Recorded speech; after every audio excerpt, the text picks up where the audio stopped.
皆さん、こんにちは。ジャパニーズ with 花の花です。今日も、ポッドキャストを聞いてくれてありがとうございます。スウェーデンに来て、ポッドキャストを撮るのは2回目です。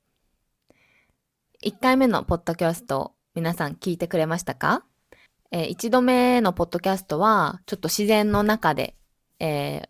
お届けしました。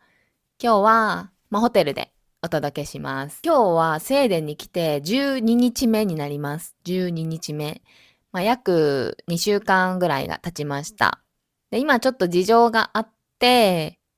今、ホテルなんですけれども、ホテルは、空港の近くのホテルなので、あんまり、そのストックホルムの中心地じゃなくて、ちょっと中心地から離れてる場所なので、あんまり、なんというか、周りにあまりないので、あんまりその観光ができていないんですけれども、明日から場所を移動して、ちょっと、市内というか、ストックホルムの、観光地に近い場所に行くので、街の中ですね、に行くので楽しみです。またそこからいろいろなことを、皆さんにもシェアできたらいいなと思っています。今は空港の近くにいるんですが、結構ほとんど毎日外に出て遊びに行ったり、そのストックホルムの近く、ストックホルムの市内、をブラブラしたりしてるので、新しい発見がたくさんあったので、今日はスウェーデンのびっくりした日常についてお話ししたいと思います。まず、電車やバスについてです。駅のホームとかで、AirPods をして大きな声で誰かと電話をしている人が多いということです。日本でも、多分 AirPods して話してる人は都会とかには多いと思うんですけど、私は京都の、そんなに都会じゃないところにいるので、あんまり一人で大きな声で話して、話しながら歩いてる人はいないので、ちょっとカルチャーショックでした。びっくりしました。なんか、AirPods って小さいので、あんまり見えないんですよね。なので、遠くから見たら、私もちょっと目が悪いので、遠くから見たら、一人で喋ってるのかなって思うんですけど、実際は誰かと電話をしてるみたいなので、それを見たら安心しました。最初ちょっと結構何人も一人で歩きながら喋ってるので、なんかちょっとびっくりしました。あと電車の中とかバスの中でも電話をしたりしてる人がいるので、そこは日本とだいぶ違うなと思いました。日本では結構、マナーですよね。電車の中では、静かにする。電車の中でもあんまり大きな声で話しませんし、電車の中で電話をしている人は多分いない、あんまりいないかなと思います。あとですね、電車とか公共の場所に、犬がたくさんいるということです。犬を散歩している人とか、犬と一緒に電車に乗っている人が多いです。これも日本ではあまり見かけないかなと思います。盲導犬とかは、電車の中でも、もちろんいると思うんですけど、普通のワンちゃんを散歩してる人とか、普通にワンちゃんと一緒にどこかどこかに行くみたいなことが、スウェーデンでは結構普通みたいなので、それが電車の中であっても、はい、普通なのかなと思います。あと、バスの時間が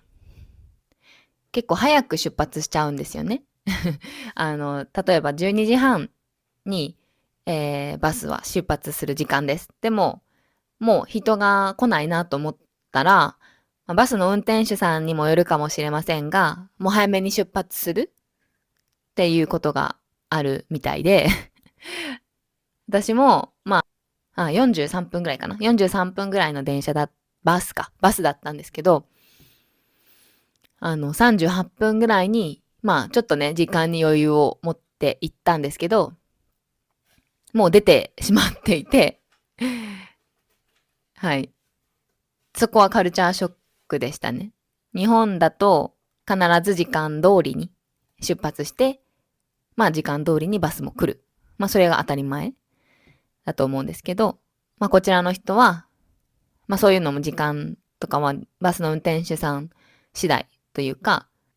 結構日本はそのルールに従う、マニュアルに従うっていうのが普通だと思うんですけど、こちらは、臨機応変に、トルコの時でもそう思ったんですけど、赤信号でも車が来てなかったら渡るとか、自分で考えて動く人が多いので、いい面もありますよね。だって来ないのに、別に、人が来ないのに待つ必要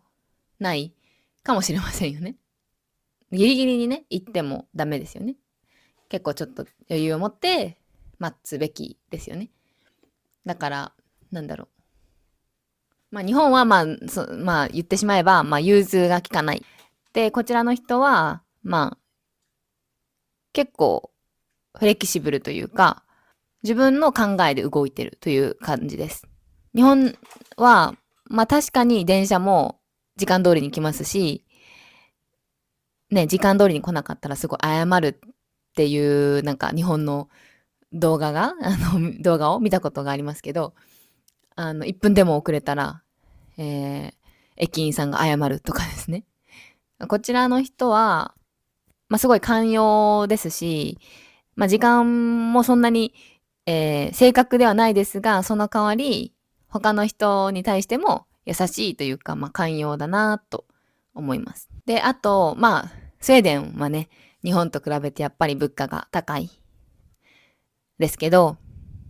なので今ホテル生活なので、自炊をすることはできないので、できるだけどういうふうにしたら食費を抑えることができるかっていうのを考えて生活しているんですけれども、クープというスーパーがあって、あそこちょっと安いんですよね。で、あと、サラダ。サラダバーみたいなのがあるんですけれども、サラダバーは、自分で取って、好きなものを取って、サラダだけじゃなくて肉とか、フルーツとかあります。で、好きなものを取って、測って、その、グラムによって値段が変わるんですけど、それがすごく美味しいです。美味しいですし、安いですし、なんか、サラダですけど、結構お腹いっぱいになります。助かってます。だからそのサラダも量り売りですね。あと、グミもあるんですけど、お菓子。グミも量り売りなんですよね。日本はあんまり量り売りっていうのはないので、うん。結構包装されてるものが多いと思います。過剰包装ですよね。日本は結構、なんだろう。袋の中にまた袋一粒一粒、例えば、飴もそうですし、グミとかも一粒一粒袋に入ってて、衛生的ではあるんですけども、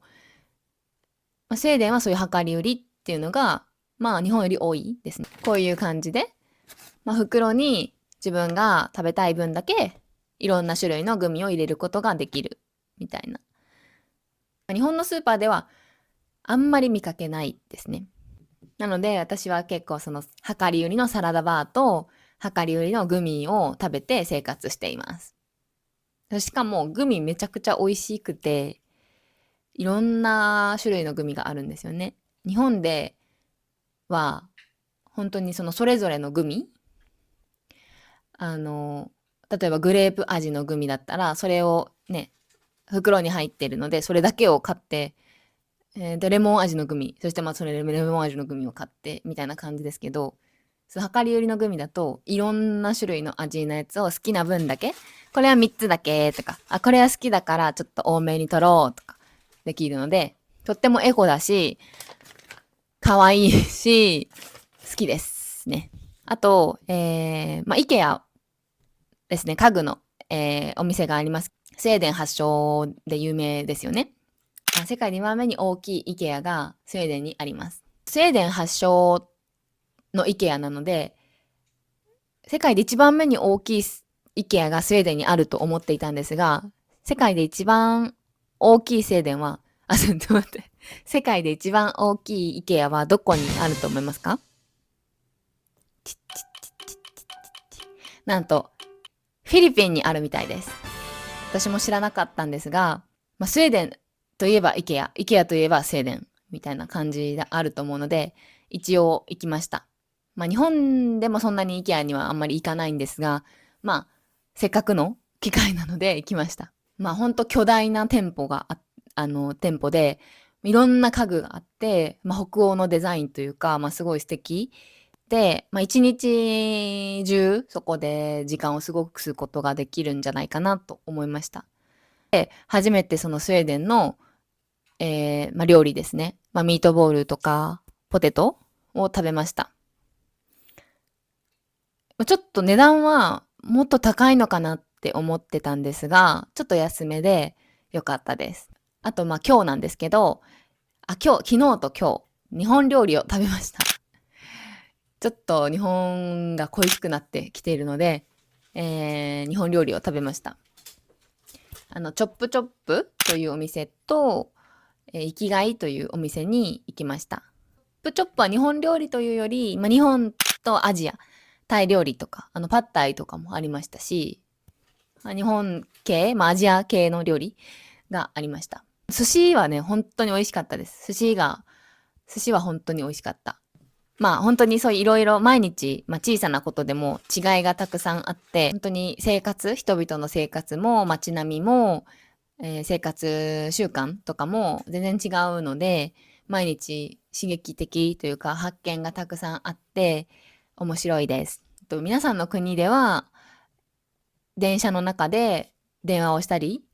話したりすることは普通ですか？電車の中に犬を連れて、行くことは普通ですか？またコメントで教えてください。ではまた次回のエピソードでお会いしましょう。さよなら。バイバーイ。ありがとうございました。